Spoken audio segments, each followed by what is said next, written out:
নাগৰাজা। এতিয়া নাগৰাজাৰ যদি মই কাহিনীটো কওঁ, নাগৰাজা কোন আছিল? নতুন বস্তু এটা দেখিলোঁ, পঞ্চিকা বুলি এটা গড আছে। চ' ভিক্ষুকসকলে যেতিয়া যাই কেনে বুদ্ধাক কমপ্লেইন কৰিলে যে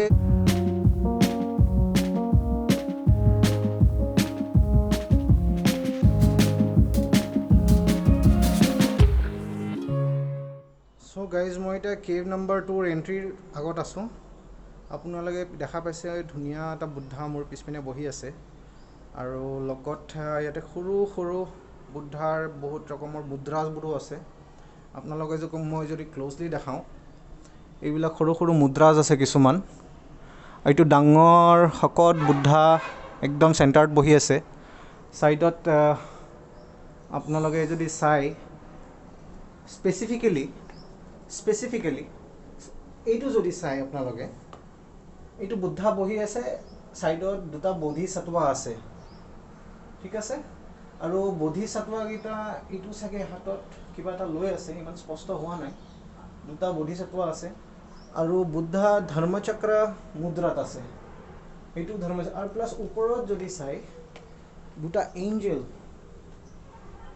আপোনালোকক মই আৰু অলপ ক্লিয়াৰলি দেখাব চেষ্টা কৰি আছোঁ। ওপৰত যদি চাই আপোনালোকে দুটা এঞ্জেল আছে, সৰু সৰু এঞ্জেল আছে, প্লাছ বুদ্ধা মাজত বহি আছে, লগত দুটা বোধিসত্ত্বা ছাইডত খাৰা হৈ আছে। আৰু ঠিক মোৰ লেফ্ট ছাইডতো একেই আছে। যদি চাই আপোনালোকে, ইয়াতো বুদ্ধা বহি আছে, লগত বোধিসত্ত্বা চব খাৰা হৈ আছে।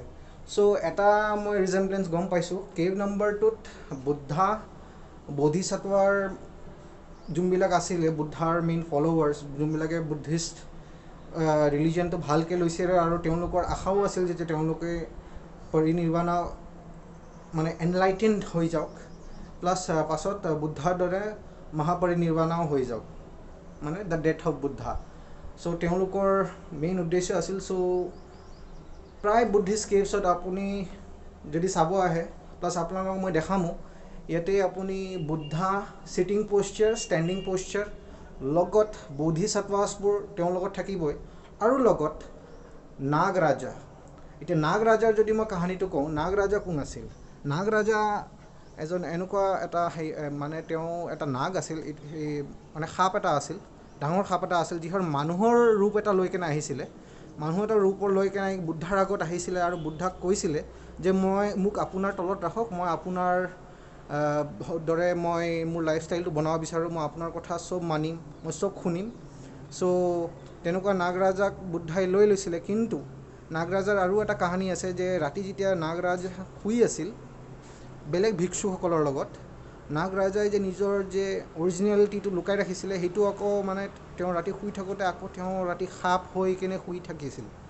মানে তেওঁৰ অৰিজিনেলিটিটো শুই থকাৰ পাছত তেওঁ মানে যোনটো মেজিক লৈ কেনে নিজক সেইটো বনাই ৰাখিছিল, মানে হিউমেন লুকছটো ৰাখিছিল। চ' সেইটো চেঞ্জ হৈ কেনে তেওঁৰ অৰিজিনেল ৰূপটো আহি গৈছিল। তেতিয়া মানে বুদ্ধাই গম পালে যে সি এটা ডাঙৰ সাপ হয়, মানে এনাকণ্ডা টাইপ এটা ডাঙৰ সাপ এটা ভিক্ষুসকলৰ মাজত শুই আছিল। ন' মেটাৰ সি শুই আছিল, কোনো ভিক্ষুক একো কৰা নাছিল, বাট ভিক্ষুকসকলে বহুত ভয় খাইছিলে। চ' ভিক্ষুকসকলে যেতিয়া যাই কেনে বুদ্ধাক কমপ্লেইন কৰিলে যে নাগৰাজা বুলি যোনজন আছে, তেওঁ মানুহৰ ৰূপ লৈ আহিছে, আৰু একচুৱেলি তেওঁ এটা ডাঙৰ সাপ হয়। চ' তেতিয়া বুদ্ধাই ক'লে যে সাপ এটাই নিৰ্বাণ বা এনলাইটেণ্ড হ'ব নোৱাৰে, মানুহ এটাহে এনলাইটেণ্ড হ'ব পাৰিব। কিন্তু তেতিয়া মানে কি নাগৰাজাৰ বহুত বেয়া লাগিল। তাৰপিছত তেওঁ ক'লে যে আপোনালোকে মোক আপোনাৰ লগতে ৰাখক, মই থাকিব বিচাৰিছোঁ, মই পৰিনিৰ্বাণ পাওঁ নাপাওঁ সেইটো পাছৰ কথা। তেতিয়া বুদ্ধাই ক'লে ঠিক আছে, তুমি যদি ইমানেই থাকিব মন আছে তুমি থাকা, তুমি কিন্তু ইয়াতে নাথাকিবা, লাগিলে ঘৰৰ বাহিৰত থাকা। চ' বুদ্ধাই তেওঁক য'ত বুদ্ধা আছিলে আৰু বুদ্ধাৰ ভিক্ষুকসকল আছিলে, প্লাছ বোধিসত্ত্বা য'তবোৰ আছিলে, তেওঁৰ লগত নাগৰাজ আছিল। কিন্তু নাগৰাজৰ এটা স্পেচিয়েল ৰেকগনিশ্যন এটা বুদ্ধাই দি গৈছে, যে নাগৰাজক সদায় বুদ্ধাই মৰমৰ নজৰ দি চাইছিল, প্লাছ বুদ্ধাই নাগৰাজক খুব সন্মান কৰিছিল, প্লাছ ভাল পাইছিল যে ইমান ডেডিকেশ্যন দেখাইছে পৰিনিৰ্বাণ আৰু মহাপৰিনিৰ্বাণ পাবৰ কাৰণে।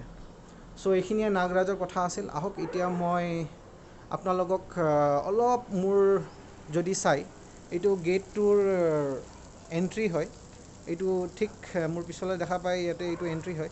প্লাছ এইটো যে দেখা পাইছে আপুনি, এইটো এটা বোধিসত্ত্ব খাৰা হৈ আছে, এইটো এটা বোধিসত্ত্ব খাৰা আছে। প্লাছ সৰু সৰু ইয়াতো মই যেনেকুৱা আপোনালোকক কৈছিলোঁ, এইটো সৰু সৰু বুদ্ধাৰ মুদ্ৰাবোৰ আছে। প্ৰায় মুদ্ৰা মই এটা দেখা পাইছোঁ ধৰ্মচক্ৰ মুদ্ৰাতে আছে, প্লাছ লগত লগত বোধিসত্ত্ব কিছুমানো আছে। চ' ভিতৰত মই চাওঁ ভিতৰত কি কি আছে, কিন্তু ভিতৰত মই আপোনালোকক একো ক'ব নোৱাৰিম, যিহেতু আপোনালোকক কৈছোঁৱে যে অলৰেডি ভইচটো বহুত ইক' হৈ থাকে।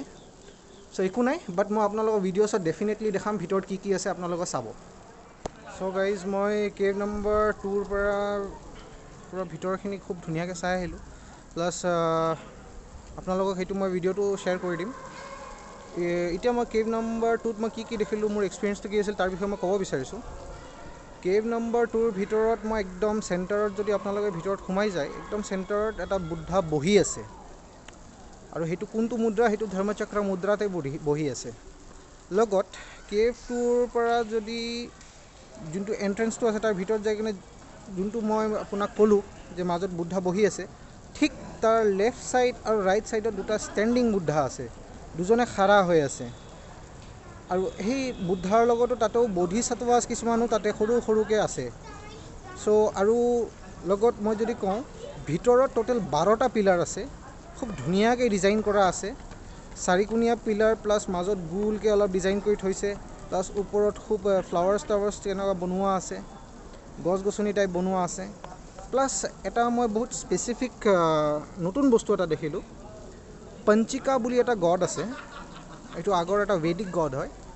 চ' সেই গডটো মেইন তেওঁৰ পাৱাৰটো হ'ল গড অফ ফাইনেন্স বুলিও কোৱা যায়। পঞ্চিকা মানে পইচা পাতিৰ ক্ষেত্ৰত বা তেওঁক মানে পূজা কৰা হৈছিল আগতে।